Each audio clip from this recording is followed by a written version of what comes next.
Okay, so very good afternoon, everyone. Are you all happy? That's a very sad happy, yeah?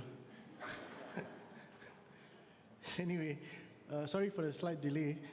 Of course, as you know, internet issues always, so we sorted that out already. So now we move on to the next part of our retreat, which is actually, we call it what is a dialogue session that we've incorporated into this retreat. Just let me get. Yep. So Bhante Chandima is the one who actually spearheaded this idea of having dialogues with prominent speakers and erudite monks. So I think this is going to be the 14th dialogue session that we've conducted with Bhante Chandima. Okay, and today we have with us a special guest. I think most of you know him already. He's a very call it popular and known figure in Malaysian Buddhist circles. He's none other than Dato Sri Victor Wee. Now, Dato Sri will be the moderator for this dialogue session. The dialogue session is called The Benefits and Challenges of Practicing Muditā. Okay, so Bhante will be the panelist, and Dato Sri Victor Wee will be the moderator. So for those of you who don't know Dato Sri Victor Wee, let me quickly read his profile. Dato Sri is a founding member and immediate past president of the Buddhist Gem Fellowship. He has led Metta meditation at the BGF for the last 23 years. He's also the honorary secretary of the International Buddhist Confederation, IBC, a world body for Buddhists based in Delhi, India. He started studying Buddhism at the Sekya Inn Dhamma School in Malacca, and also at the Buddhist Mahavihara under the late Kesari Dhammananda Naika Mahathera. He was inspired by the late Venerable Kesari Dhammananda, the Chief Sangha Naika of Malaysia and Singapore, and he has taught Dhamma to Buddhist groups and spoken at local and international Buddhist conferences. He was also a member of the BMSM, which is the Buddhist Missionary Society Malaysia Youth Section in the early 1980s, based at the Buddhist BMV, and was the founder and leader of the Wayfarers, a pioneer Buddhist musical group. He composed many Dharma songs in English and recorded 5 albums with the Wayfarers. For his work in Buddhism, he was given several awards, including the 10 Outstanding Malaysian Youths in 1992, and the World Buddhist Outstanding Leader Award in 2013 by the World Fellowship of Buddhist Youths based in Bangkok. He's currently the professor at the School of Hospitality and Tourism at Taylor University. He was the Secretary General of the Ministry of Tourism and Chairman of Tourism Malaysia, and also worked at the Economic Planning Unit of the Prime Minister's Department. Dato Sri received his bachelor degree in economics from the University of Malaya, a master's degree in sociology from Brown University, USA, and a PhD in economics from the Bristol University in the UK. So that is Dato Sri Victor's long profile. And now for Bhante Chandima. Bhante Dr. Chandima is currently an associate professor of Buddhist philosophy at the Ateneo de Manila University in the Philippines. A globally respected Dharma teacher, he regularly leads profound sutta studies, Dhamma talks, and transformative meditation retreats. His teachings extend worldwide with regular Dhamma sharings in Malaysia, Indonesia, Singapore, Canada, the US, and Japan, touching the lives of countless individuals.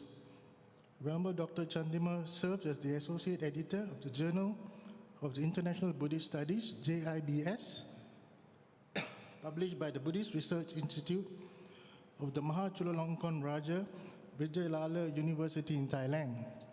His academic journey includes being a former research fellow at the Center for Studies in Religion and Society at the University of Victoria in Canada. He also served as the Theravada Buddhist chaplain at the University of British Columbia in Vancouver, fostering spiritual growth within the university community.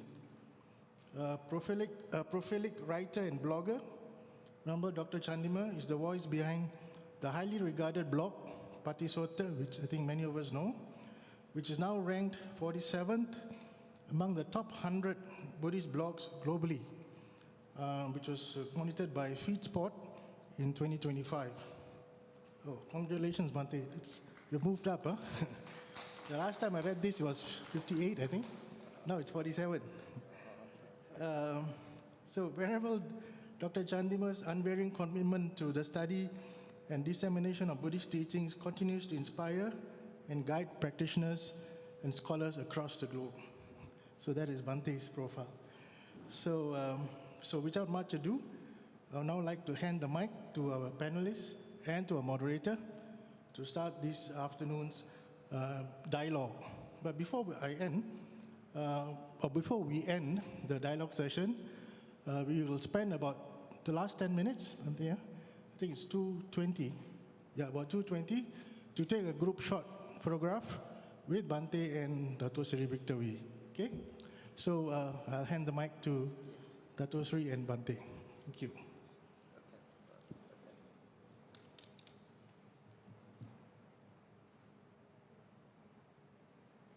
Thank you very much.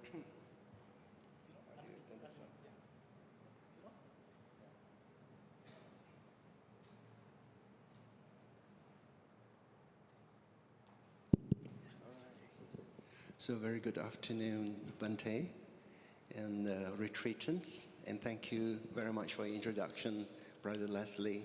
So today we're going to talk about a very important topic that is connected with your retreat, and that is the benefits and the challenges of practicing mudita.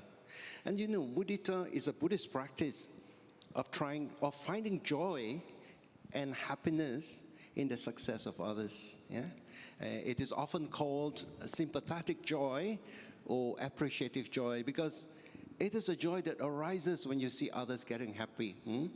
And so the focus is really on others, and you establish an emotional connection with them. Now just imagine a friend getting promotion.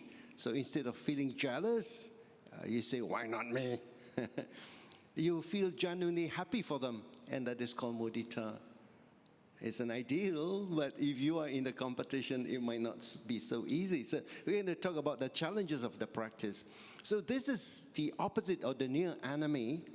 The far enemy of mudita is what you call envy. And so when we practice mudita, it is a way of connecting with others in a positive manner. And although mudita is discussed under the 4 Brahma Viharas, it's a Buddhist practice, but you don't have to be a Buddhist to practice mudita. And everybody do have feelings of mudita, especially with your parents. And if your children are successful, you rejoice in that happiness, right? So that's mudita. And it will even cut across religious barriers. So when you see somebody happy, it could be a friend or a family member or even a stranger. In your heart, you pause and say, oh, I'm so happy for you. And so that is an expression of mudita.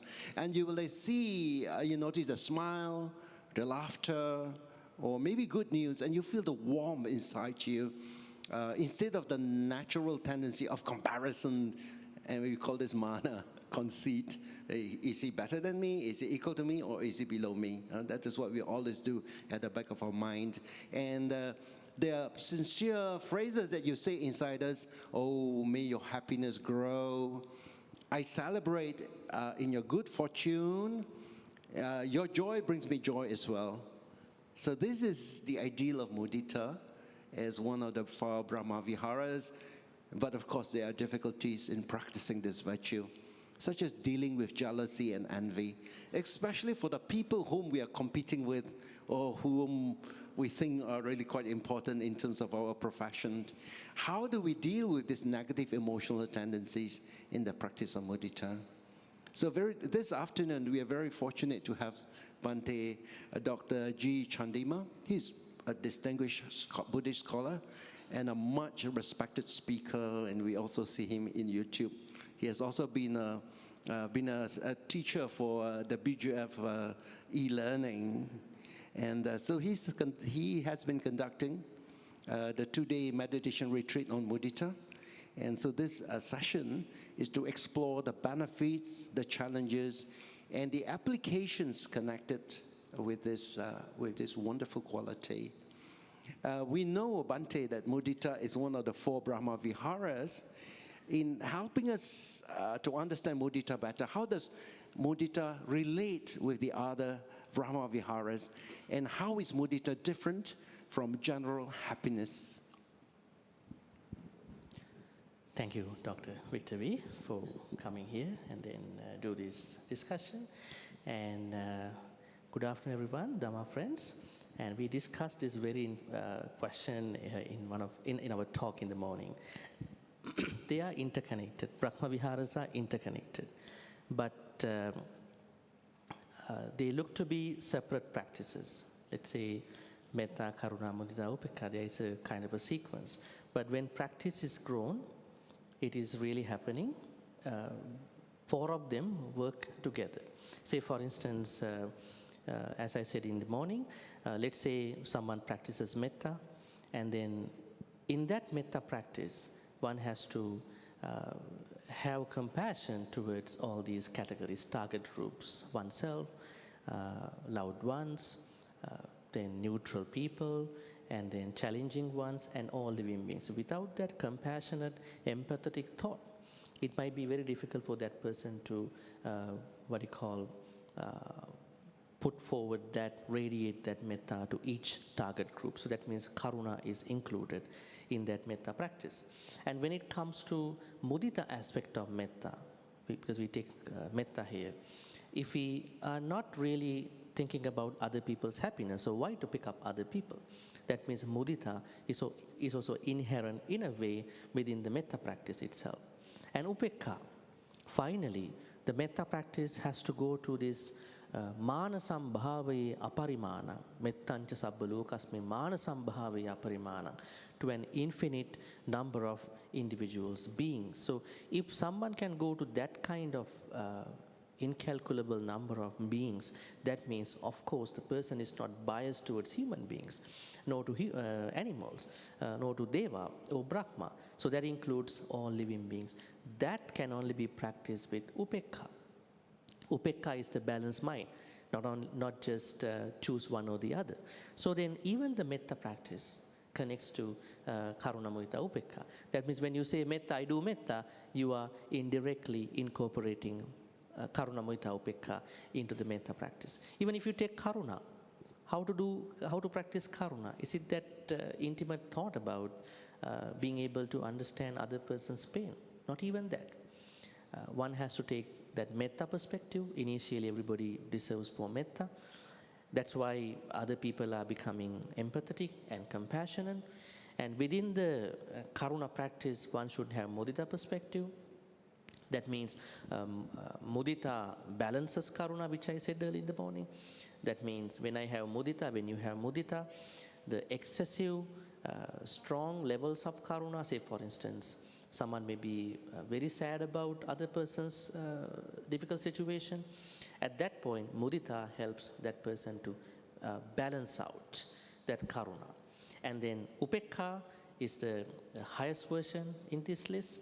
Then upekkha helps person who is practicing karuna to keep the karuna not falling into the least part of karuna or the unnecessary levels of karuna. So being able to push karuna into the balance mediocre level. So in the same way, other two, even if you take mudita, even if you take upekkha, they all are working in tandem. So I think in the normal cultural practice of Brahma Viharas, people are not that much informed about this thing. They only take it as a standalone practice. Do metta separately, do karuna separately, practice mudita upekkha separately. But if you learn suttas like Attakanagara Sutta and many other suttas, you will learn Buddha does not talk them in a standalone way. They are connected.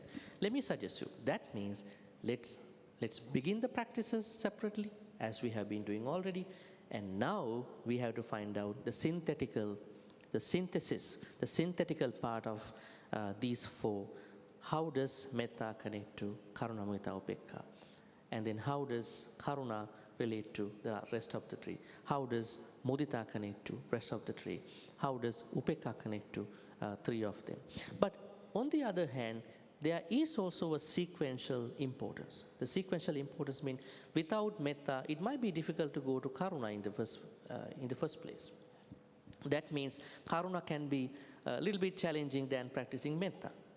And then mudita can be more challenging than metta karuna. And upekkha could be the most challenging.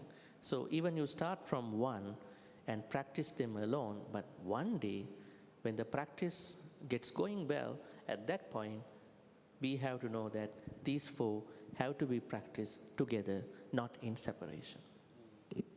That's what I can say. Thank you, Bhante. That's a very good way of understanding the practice of Brahmavihara, that we see is that interacting factors, and each of these virtues help to moderate the other virtues, and you don't practice the virtues separately. But Bhante has also said that in a sense it can also be sequential. Or we can start off with metta. If you don't have feelings of metta, it is not so easy for you to move into compassion or karuna when you see someone suffering, or even moving to mudita. Because if there is no feeling in the heart about the welfare of others, you will not feel the joy when some other people get the success, and also with equanimity. But is it, given the kind of sequential the sequence of these virtues, is it true to say that amongst the four Brahmaviharas, the metta is easiest to practice and upekkha the hardest? Yeah, if you look at the sequence, yes. Yeah, that's true. That's true. But when you practice four of them separately for some time, then you will understand it's not the individual metta Brahma Vihara is difficult, but being able to practice together will be the most difficult thing. Because people might be ignorant about the inherent nature of those four and the connections. Yeah. Bhante, in some Buddhist traditions, for instance, if we look at the Mahayana tradition, or even within Theravada, we consider that the very important anchor is actually compassion, karuna. As we say, the great qualities of the Buddha is mahakaruna, and also great wisdom. So why have they gone to karuna rather than just talking about metta? It's very interesting because karuna, when it comes to delivering the Buddha's message, not as a personal practice, what matters is a fine balance between karuna and panya. Say for instance, this is a question in the Buddhist discourse. Some people, when they learn a lot of knowledge-based Dhamma things, they might lack in compassion. Maybe some, when they only learn about compassion part only, they might lack in the wisdom part. So, and as we understand here, if there is a sequence and karuna is higher than metta, that means karuna will not arise without metta. Then karuna means metta is implied in a sense. Metta is implied in the karuna itself. So, and then mudita and upekkha, they are personal qualities to develop in terms of enlightenment. But when it comes to the delivery of the Dhamma message, for the Buddha, for a bodhisattva, because Mahayana Buddhism talks about bodhisattvas. Bodhisattvas are there to deliver the Buddha's message, enlightenment message. So they do have to have karuna, prajna, panya together. On the other hand, I would suggest, if you look at Buddhism, Buddhism always talk about saddha and panya together. Saddha means it's a kind of basic level of karuna. So that's why they were taken separately. If you ask why mudita was not a part of that concept, why upekkha was not part of that concept, it is because karuna and panya, the Buddha had mahakaruna, mahapanya, Sakyamuni Buddha and all these Buddhas. Bodhisattvas and other followers, they must have karuna, a fine balance between karuna and panya when they deliver the Buddha's message to people. Because if you lose one or the other, your message will not be reaching out to the people well. So it was taken from a delivery-based perspective in terms of Dhamma communication. Yeah. Okay. Now, the mudita is really the third of the four Brahma Viharas, that is rejoicing in others' good fortune and happiness. What are the benefits of practicing mudita in the family and in the workplace? And how could mudita be psychologically healing, especially when you are in a toxic social environment filled with jealousy, competition, and envy? How do you practice? How could mudita itself help us to be psychologically healing, especially when we are and being swallowed sometimes or being surrounded by toxic social environment? Okay, there are challenges in everybody's life. Everyone has his or her own challenges. Now, actually, everybody has a hypothetical understanding about what could happen if I have mudita. I mean, say for instance, you don't have that much mudita. You properly started off this conversation by saying we are naturally having some amount of mudita. Yes, I mean, our parents may have that to us, we may have to our people. But the problem is the rest of the higher level of mudita is the problem here. So how to arise that mudita in our life? And also we have a lot of conditions going on, maybe challenging conditions, workplace conditions. So that means each individual has to understand the struggle that one goes within the family, within the workplace. Not to react to those things in the same way how other people are doing to you. If somebody is comparing you to other people, you are not supposed to compare you to them. Rather, you are thinking how to disconnect this thinking, looking at other person's happiness without connecting that person to me, especially if you don't have them. So you can do things like that. I mean, you can think about not to connect their happiness to you all the time, especially if the happiness is something you don't have it now. On the other hand, we do have to compare us to good people, noble people. I mean, think about the Buddha, think about Bodhisattvas, Arahants.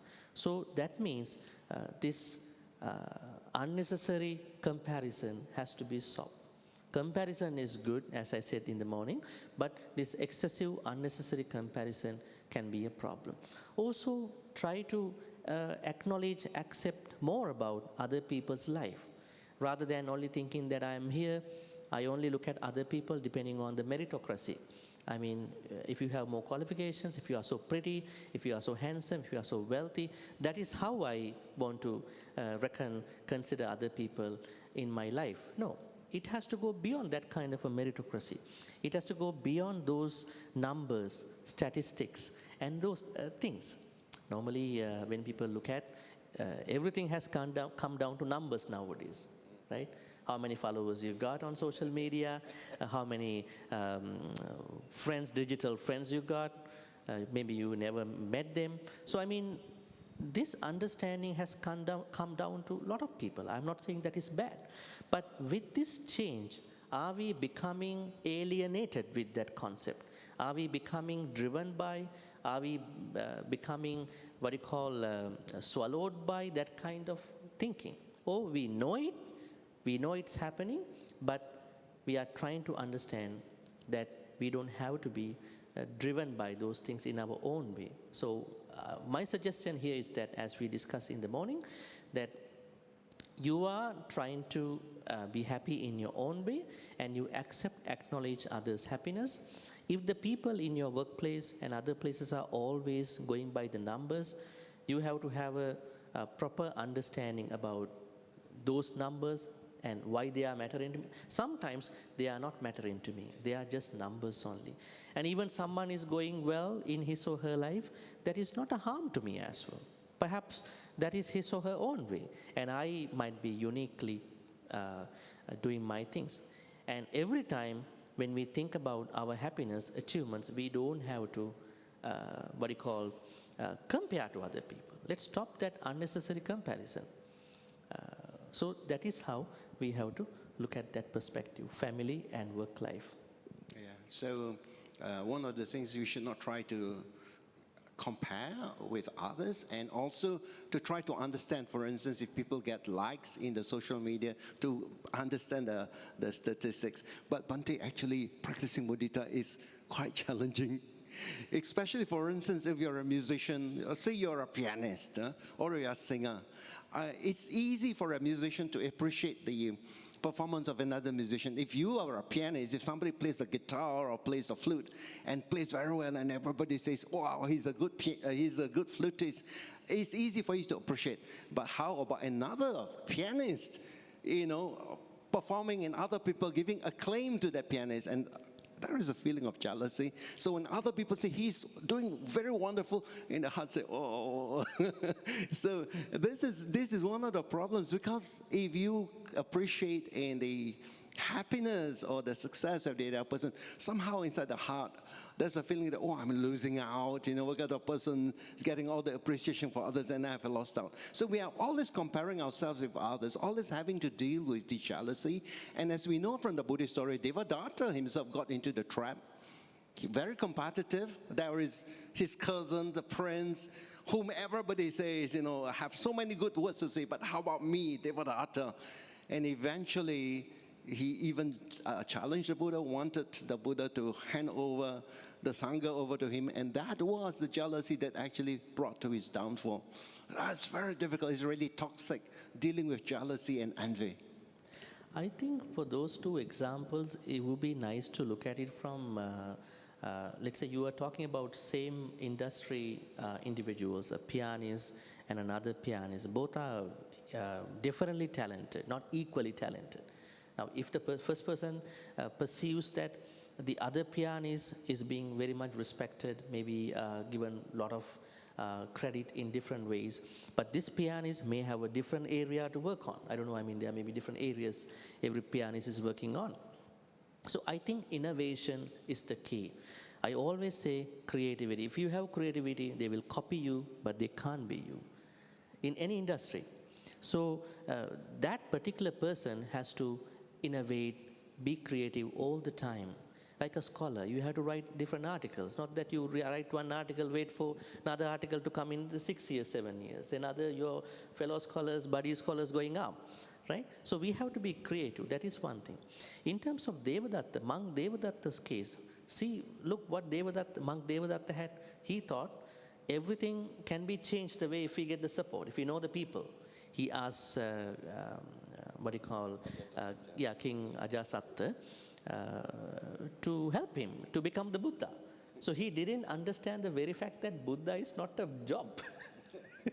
But being Buddha is not a job. It's something that one has to spiritually cultivate for many life eons. So, but what happened? He did the same thing what the Buddha did. He brought 500 monks. He made a schism. He brought 500 monks from the Buddha's temple and brought to his place, somewhere called Gaya.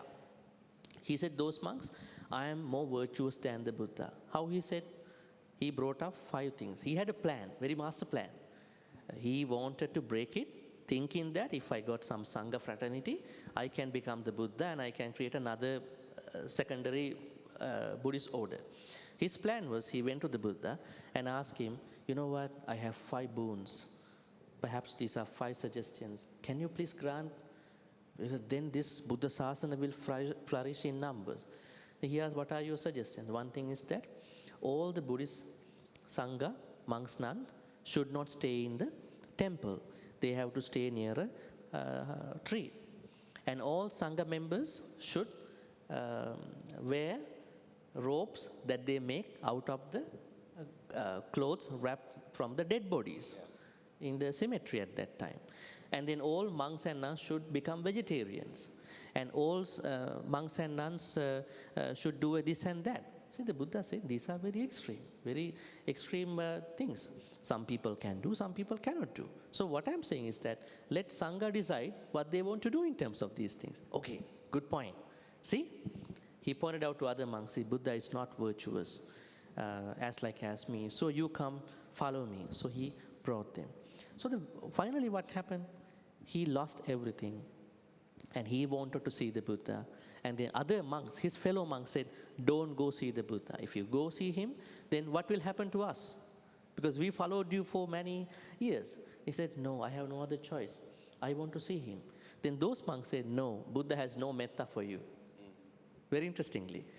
And then he said something very interesting. Perhaps you can add to your metta meditation one day. He said, I can't remember the whole stanza, Vadake deva dattami chore angulimalake.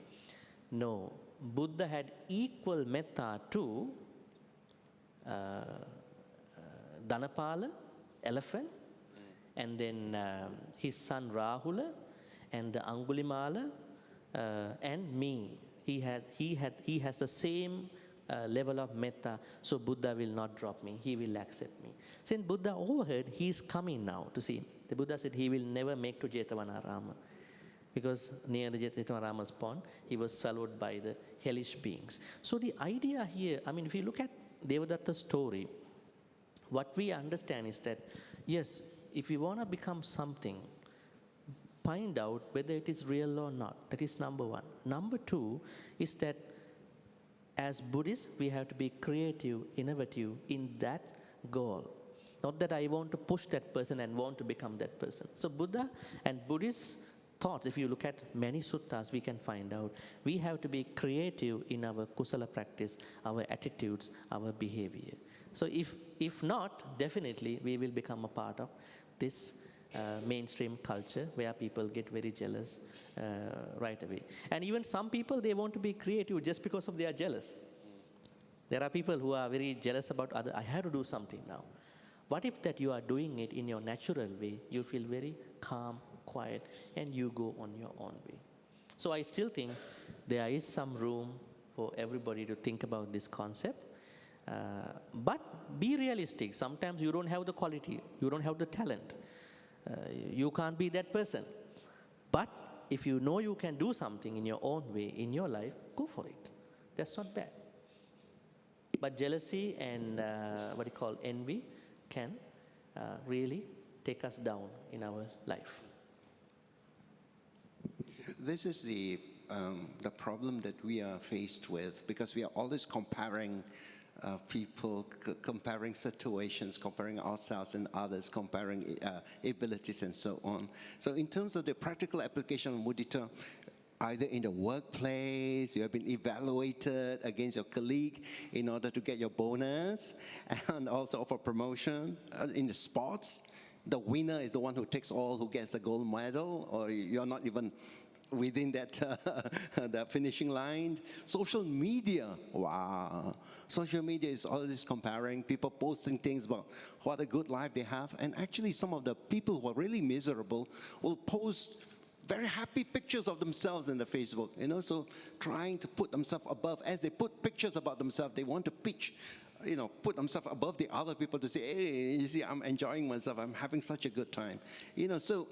And also in the social media, the winners are being celebrated while the losers are being left in the sideline in order to lick their wounds because you're a loser.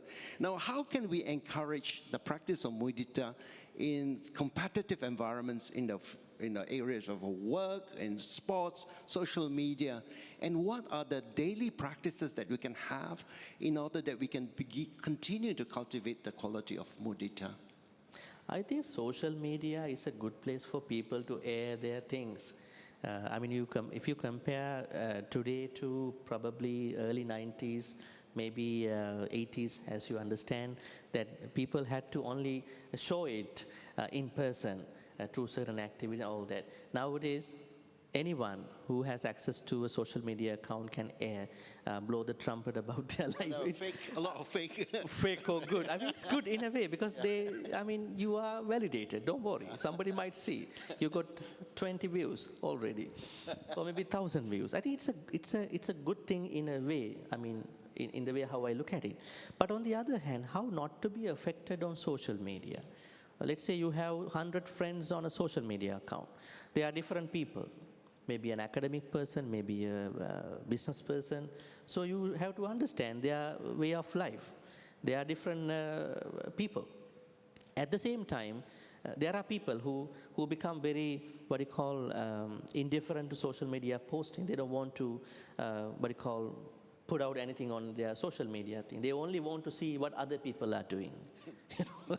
And they're getting so much jealous. I mean, you know, why are you not posting? Post something. And then just be happy, right? You're only secretly watching how other people are. You going here, huh?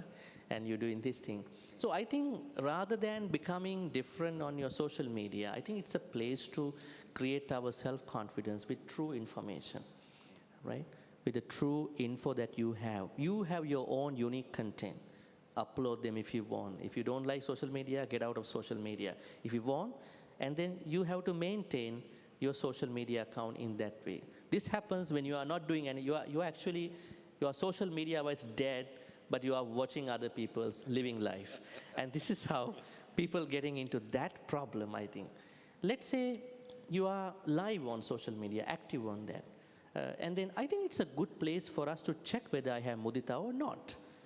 Let's say someone is traveling and hitting the, what do you call? What basket is that?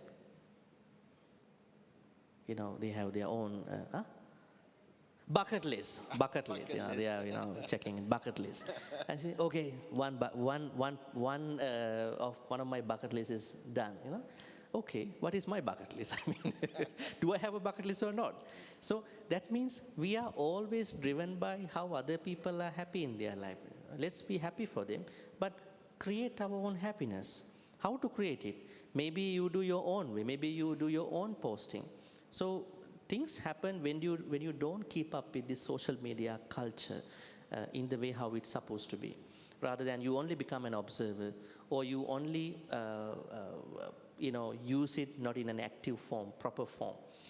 Other than that, I think social media is very important. And nowadays we know everybody's birthdays. A long time ago we had to write it down, and it's coming up. We can just keep up with them. It's a good thing. I mean, let's talk about good stuff too. Lots of good stuff.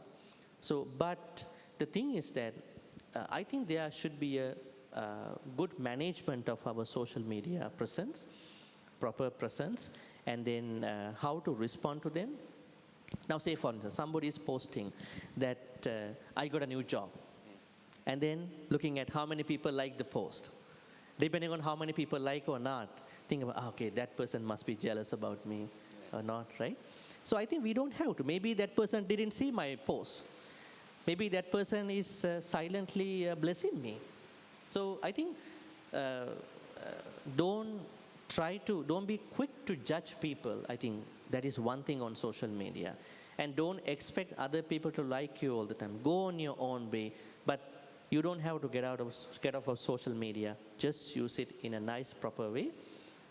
And always think all these conditions are things that you can check whether you have enough mudita to accept these changes. So I think it's a very good place to check our own mudita. If not, we have to check what is wrong with me. Maybe I have not broadened my perspectives. I always think that if there is success, that should only come to me, not to other people. So let's improve ourselves slowly.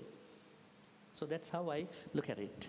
Okay, so instead of misusing social media as a way of comparing, of showing off, we could also use it as a way of monitoring ourselves, as a diagnostic tool to see where does my heart go. When I look at the successful social media of other people posting that they've got to Machu Picchu or to wonderful places like Iceland or whatever it is in the bucket list, we don't actually feel jealous. Or if we feel jealous, do we have a feeling of mudita or jealousy? So it's a way of looking at ourselves. And, that might be a very good way of using the social media to check ourselves. And don't be fooled by it. Now, Bhante, let us talk about the family dynamics. Because all of us grows in a family. And some people, fortunately, grow in a happy, healthy family environment. And especially, I find that amongst poor people, Bhante, the children of poor people, sometimes as they grow up, they help each other. That's a spirit, you know. But among the rich kids, wow, they compete with one another, and especially upon the death of the patriarch, they will fight and bring each other to court over property. So sometimes within the family, that's how we shape ourselves. The environment could be supporting each other, helping each of the siblings to go up, especially when one of the siblings is not doing well, the others chip in and try to bring up. So there's a feeling of like mudita, and you share in the success of others. In some other families, they're so competitive, and the kids will try to have crafty means to pull each other down so that he can earn the praises of the parents. And we see this among kids as well. And sometimes I wonder, what kind of family environment does Donald Trump come from? Why is he so competitive? Why does he want to? Why does he think in the way he does? And so how can, if you're a parent, how can you help to improve the family dynamics? How can you help children to kind of grow up in a very healthy manner? And parents will have different feelings among children. Amongst the children, if you got like 5 kids, or maybe one of the kids, somehow the parents tend to favor the kids a little bit more than the other kids. How do parents, and there are sometimes they don't dislike certain kids.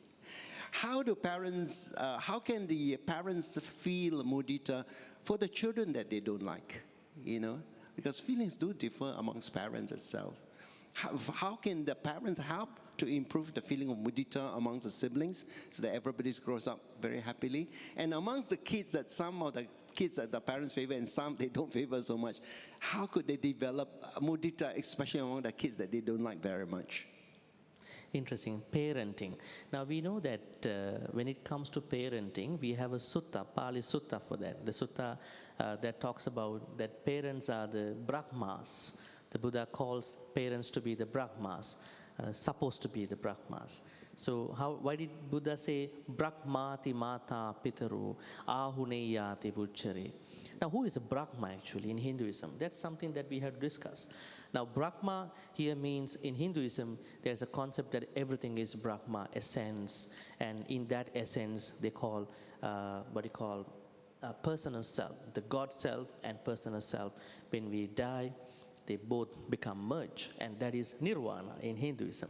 So the Buddha said, as a response to their another idea, everybody was created by the Brahma. So Brahma created people from his hands, from his thigh, and then the lowest people, the lowest caste of people, that he created from his feet.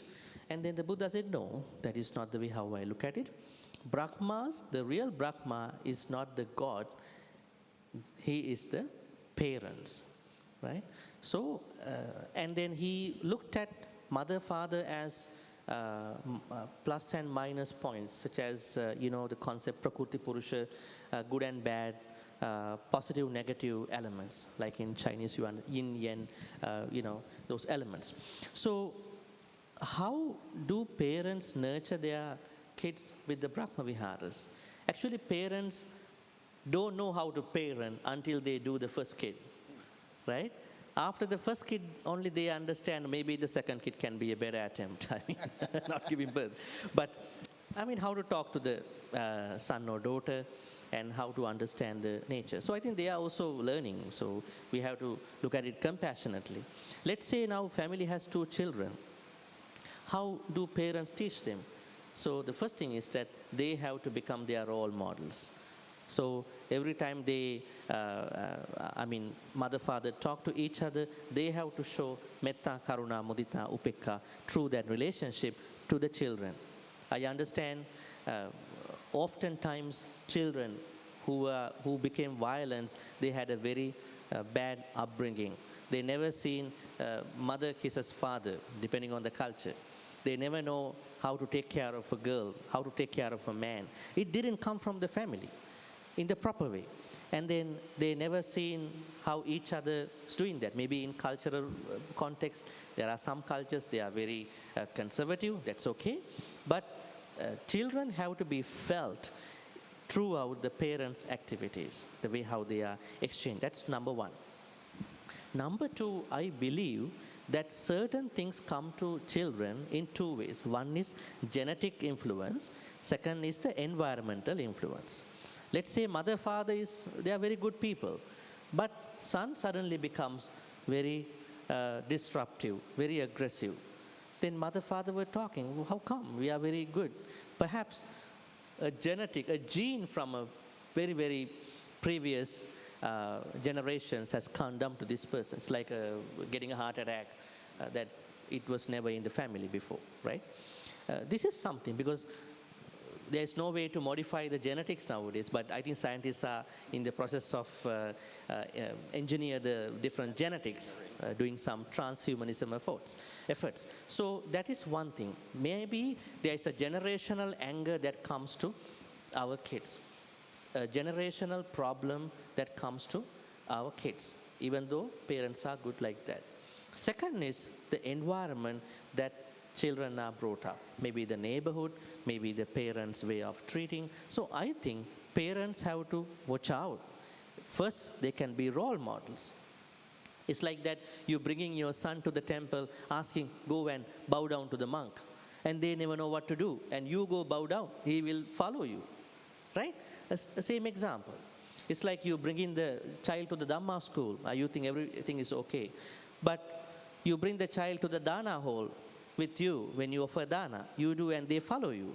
Perhaps the same thing will be doing a better thing, rather than, okay, now he's going to Dhamma school, he's going to be a very good guy, very good girl, right? So I think setting an example, being a role model would be the good thing. But if the mother, father going not to be doing as such, I think they cannot expect that from the parents. Think about rejection. I think we discussed that in our last retreat also.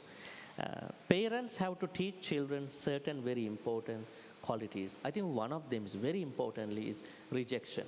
Nowadays, our parents are very much caring their kids, because the life that they couldn't get, they are thinking to give it to their children, not like your old and elderly parents. Think about, you are giving everything, and finally you become the remote control of them, you know. And they are controlling you all the time, because my mother gives me everything what I ask. My father does everything what I ask, because my father did not go through that happiness in his time. My mother did not go through that happiness in her time. So, but be careful. Yes, loving the child, being compassionate is good. But then what if that you cannot do something to your child, and he has not been taught rejection, denial? So he will be not happy about it, and he will be very mad about it. And same thing now, the child has gone to the university, child has become an adult and fell in love with somebody, and then going to a marriage. Even a small rejection in that relationship cannot be tolerated by that child. Why? He was not tall, he was not tall, she was not tall, she was not tall.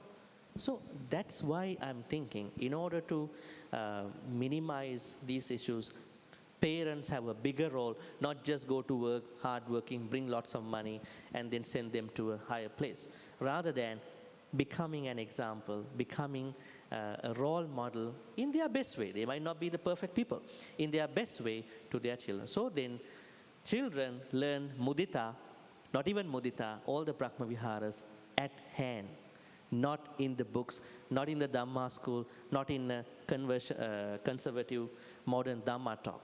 It will really touch their life. They know this has to happen. So I think being a role model and then some guidance, they are all important. The other part of the question, Bhante, is how do parents feel mudita for all the children, especially even for the children that cause them a lot of headaches? Okay, so when there are many children, then you mean whether they are cherry picking a child?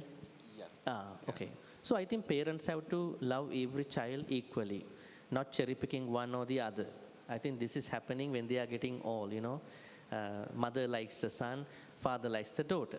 It's like the Sigmund Freud's Electrata and Oedipus complex. I mean, we have to go beyond that. If you are a parent, you got a very big opportunity to practice Brahma Viharas equally.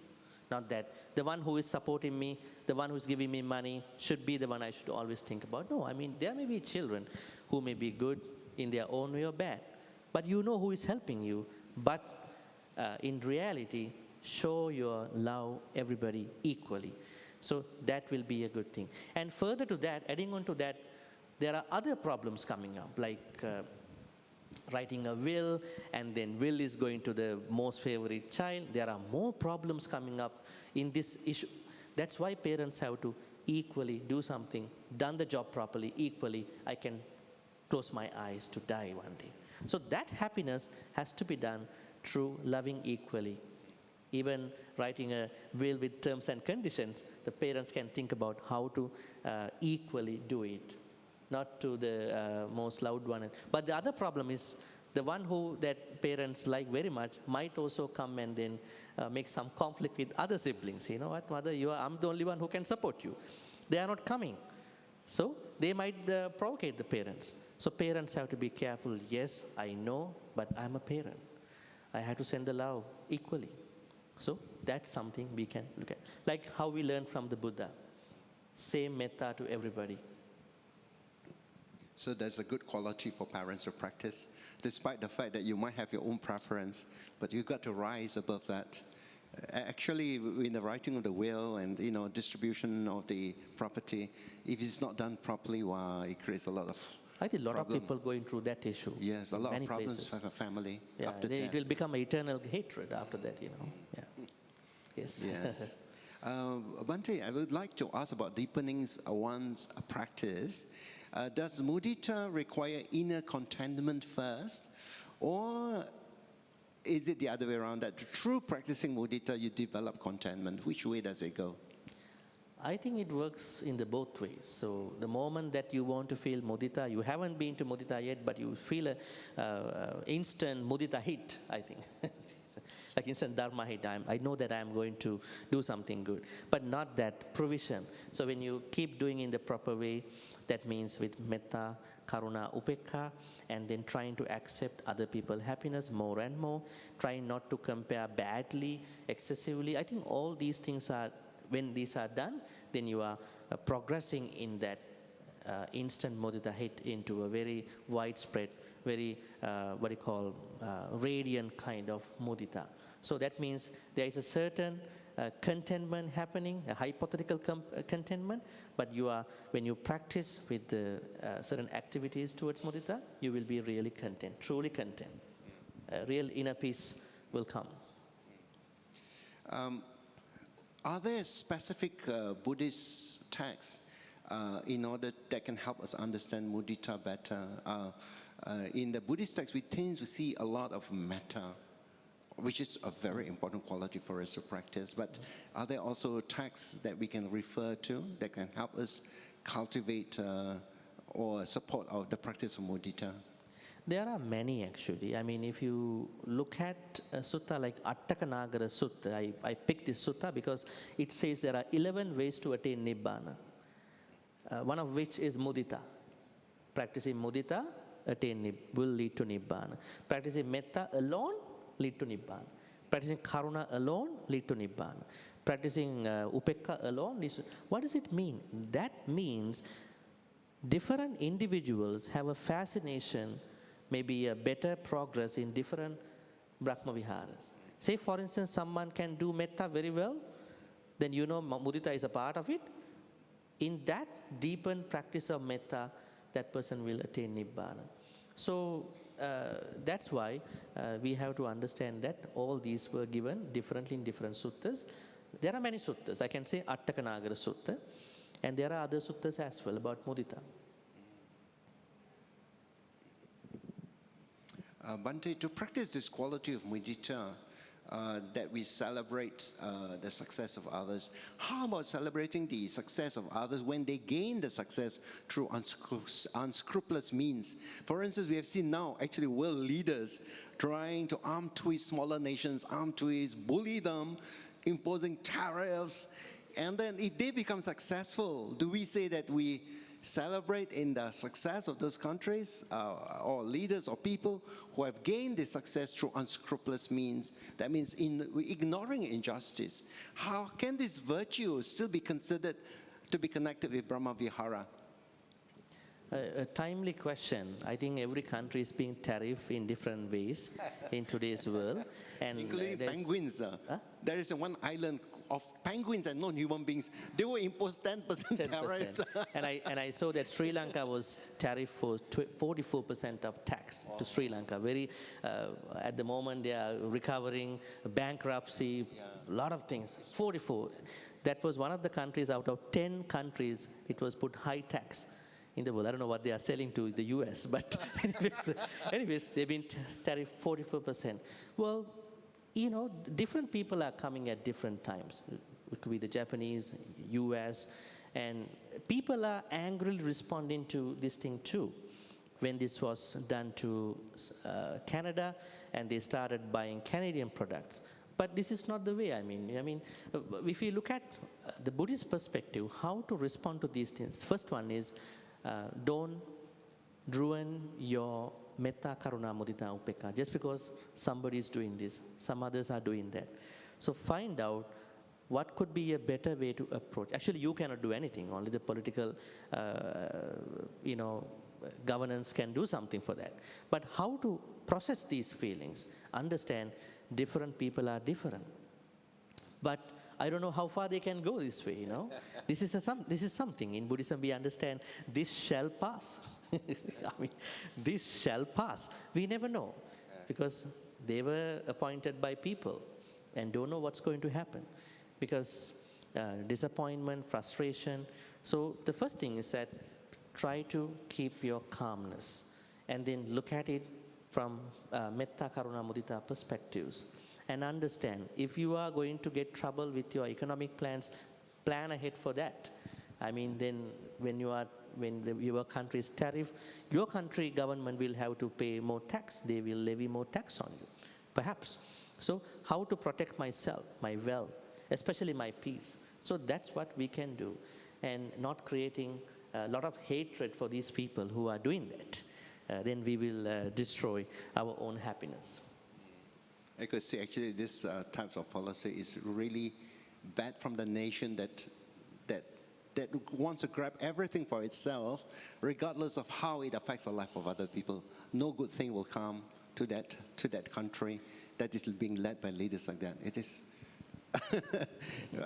That's how I can see what is really going to happen, especially for the United States. I actually pity the people who have to live under such a leadership, really. Now we've got about 15 minutes because we're going to break up for photography. Can I just open up the floor? We have a very interesting discussion on the practice of mudita. So can I just open up the floor for that you can raise some questions? So Brother Leslie and somebody will have the mic. Yes. Please raise your hand. Yes. They can pass the mic towards you. Yeah. This one over here. Yes, we've got the first question. Professor Gunn, yeah. All right, here. Brother Leslie has some walking now onwards. Thank you. Bhante, I find your statement, if there is success, it should only come to me. It actually relates very much to why we don't have mudita, because we only think about our, that success, we are entitled to success. And whereas other people also are entitled to success, and we forgot about it. That, we are not alone in this world. So I think that's very interesting. And the key to having mudita is to reduce the sense of self, I would say. So I guess my question will be, how do we limit or reduce the sense of self, or have more of anatta? Yeah. Interesting. No, I mean, we have to have our atta, self. We have to maintain our atta. I mean, you have to take care of yourself. I mean, atta is always there. But atta has to be understood something that we have to take care of us. What you could say, self-care is important. So that has to happen from that perspective. Losing self means, I think, losing excessive levels of creating this selfhood. We have to lose that because that is going to be a stumbling point for us to even to become happy by myself. So we have to lose it. And we always think that when we are to embrace other people's happiness, we might lose something in that. Kind of a hardwired thinking. Maybe this is a survival, evolutionary. Neurologists, psychologists might talk more about it, but I think we are evolutionary for the survival basis and don't like to accept what other people are having in their life. It's only for me. I mean, think about the jealousy with regard to a couple months baby. Perhaps the baby is looking at mother is having another baby. And whether will I lose the same affection the mother was giving to me? How does that come to? Was he proliferated? Was the baby proliferated? I don't think so. Baby has not met anybody, of course, other than parents. I think it's the basic rudimentary level of this jealousy. I don't think it's bad in a way. It's an evolutionary, survival-based thing. But the problem is when it becomes very much proliferated, and then we hold us back from the success, our own success too. Say, for instance, you are running a company, right? And then what happens is that you need to go to the next level of the company, but you don't like to give up your certain thoughts about the CEO thing. Maybe you can run another company. You have two companies actually then. Like how many business people understand this is a problem. Say a good business person starting a business, when it is going success, the person is, deputizing the business to another person and starting another business. But what if, no, I can't give it to other people. I have to keep the ownership. Actually, what is happening is that even I am not improving myself even. Not about accepting others. So I think it's a stumbling block for us if we don't understand how self works. So we cannot take a very hard understanding between self and not self in terms of jealousy. That is a very higher concept in Buddhism. I mean, we have to give up our self at that point, changing self. Rather than that, let's understand embracing success, embracing the dynamics of our life. In that particular effort, we need to accept other people's success. So accepting other people's success is not a bad thing. I think we are hardwired that it is a bad thing. It is not a bad thing. It is not harming us. Because that is what we can think about that. How to do it is that understanding the larger, broader, bigger picture of our life. I think we are not understanding that much. We only think only my family, only this and that. So that is why we have been stuck. We have been held back by our own thinking. It's like a dog is trying to catch his own tail, never going anywhere. So in the same way, let's open up to understand. Let's widen our perspective. Again, we go back to Sammaditthi, right view. Open up. Open up the parameters of our looking at. So then we can definitely feel the happiness of mudita.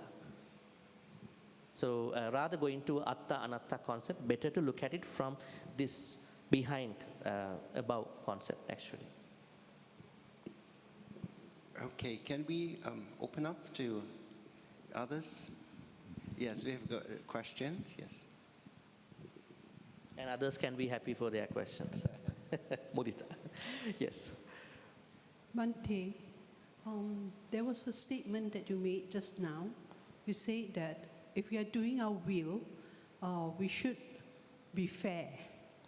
Ideally speaking. Yeah, ideally speaking, we should be fair across the children. My question is this. If you are fair and you do it across the children, you'll find that situation is such that each of the children is not of the same standard. Their financial ability their ability to build their financial resources for their old age and all that, it depends on them. So many of them are at disparity. So if I'm to be very fair to them, then the ones that are not able to build will continue to be having less. So the question is this. I think it really depends on the panya that we have in evaluating the children to say that maybe the ones that are having problems, we give a bit more, a certain percentage more. We have two options. We could do that, or we could identify a trust fund or some sibling or some of the children or someone that we can rely on to handle a trust fund and provide for the underprivileged. So the statement that we made just now, that we should be fair, is a very difficult situation, difficult condition for me to adhere to, basically. Okay, interesting. Now, the impression that children look at the inheritance with regard to parent side is equality, fairness. Don't talk about the quality. Now, the concept is equality and equity, right? Say, for instance, there is a wall. I think there's a very famous photo for that. There's a wall, and someone is very tall, and he or she can see what is happening behind, over the other side. The other one has a problem with the legs. So bringing a ladder and then going to see the other place. So this could be looking at the quality of that thing, what is necessary for them. But the problem is, what is necessary that is estimated by the parents, what might not be the estimate of children. So it's a very, I think it's a very win-win situation in that. So it depends. I think it depends. I mean, it goes case to case.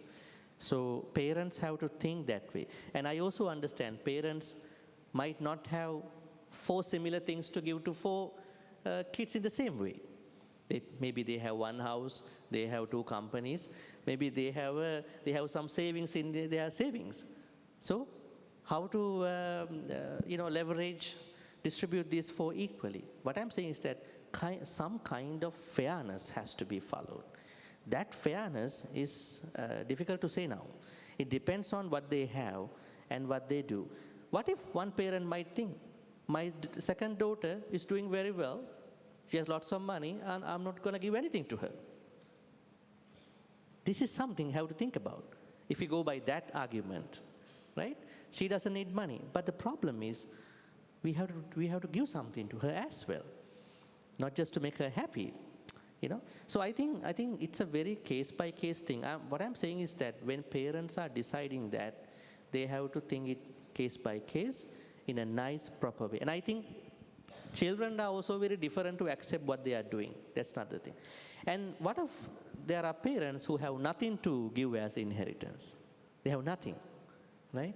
So then I think parents have to think about it depending on the situation. But fairness has to come at the end, that's we can say, because if one child says, it's not fair my mother gave all that to my brother, so I don't think it's a good idea. I mean, try to plan it. I think this is also a way how parents create division among children. I mean, don't create division and die. They will suffer for the whole lifetime, right? And I remember in Canada, when I went there, probably in late 2010, there was a dana activity. Let me share with you a very real story. And the monk asked from the devotee, you know what, your father passed away 6 months ago. Why don't you put his name into the chat? No, I don't want to give good karma to him. He did not give me the business. Yes. Now he is carrying all the negativities even when he was giving dana to monks in memory of his mother. This is a Sri Lankan culture perspective. He should be more liberal, being somebody in Canada. But see, he's carrying all that.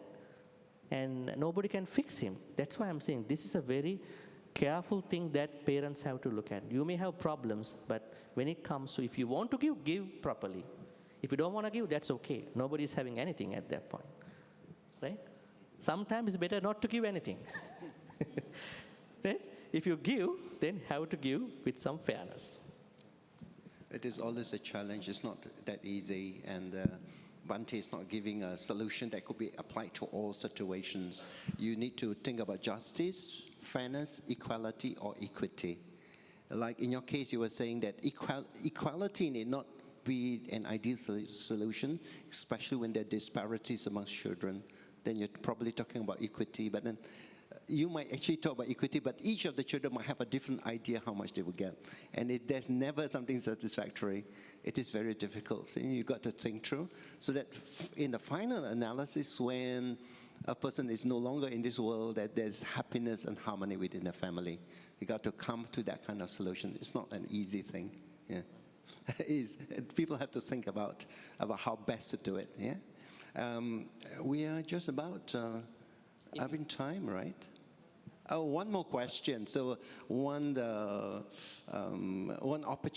opportunity to ask a question. Is there? Yeah. Bhante, Hi. just to say thanks. Just to say thanks. Thank you very much. I think my dad did the right thing. He gave each of his children $1. Wow. The rest of the money went to my mom. So there's nothing to fight over. Everybody got $1. And now the burden of the trouble is now goes to the mother after. How is she going to distribute the property? No, none of us could touch my mom. She's very strong. Okay. And then with the $1, we made our own money today. Okay, that's a good story. Okay. So, any more questions? There's one. Yes, back, oh, there's one question. Yeah. Can you pass the mic? The microphone. Yeah, all the way back. Yeah, this is a big hall. If you don't have a microphone, you cannot be heard. Yes. Who's he? You? Who's that?